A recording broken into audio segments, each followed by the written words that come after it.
পাকিস্তানের সাথে মাঠে হাত না মেলালেও এবার বাংলাদেশের বিপক্ষে খেলার পরে পাকিস্তানের মুস্তাক আহমেদের সাথে হাত মেলালো ভারতের সব খেলোয়াড়েরা। প্রিয় দর্শক, সুপার ফোরে নিজেদের দ্বিতীয় ম্যাচে ভারত বাংলাদেশ মাঠে নেমেছিল। আর এই ম্যাচে বাংলাদেশ 41 রানের ব্যবধানে পরাজিত হয়েছে।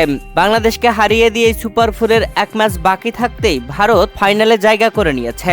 আর এই বাংলাদেশও ভারতের মধ্যকার ম্যাচটি শেষ হবার পরে যখন দুই দলের খেলোয়াড়রা ও কোচিং স্টাফরা একে অপরের সাথে হাত মেলাচ্ছিলেন, ঠিক তখনই যখন পাকিস্তানি মুস্তাক আহমেদের সাথে হাত মেলালেন ভারতীয়রা, চমকে গেল সবাই। কেননা পাকিস্তান ভারত এবারের এশিয়া কাপে দুইবার মাঠে নেমেছে, আর দুইবারেই দুই দলের খেলোয়াড়রা একে অপরের সাথে হাত মেলাননি।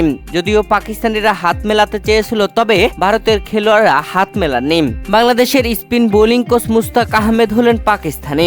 তবে বাংলাদেশের বিপক্ষে জয়ের পরে যখন দুই দলের খেলোয়াড়দের মধ্যে কৌশল বিনিময় হচ্ছিল, তখন ভারতীয় খেলোয়াড়রা সবাই Pakistani spin bowling coach Mushtaq আহমেদের সাথে হাত মেলান। আর এখন সামাজিক যোগাযোগ মাধ্যমে ভারতের প্রতি তুমুল সমালোচনা হচ্ছে যে পাকিস্তানি মুস্তাক আহমেদের সাথে কিভাবে হাত মেলালো তারা। চিনতে পারেনি নাকি তাকে বাংলাদেশি মনে করেছিল।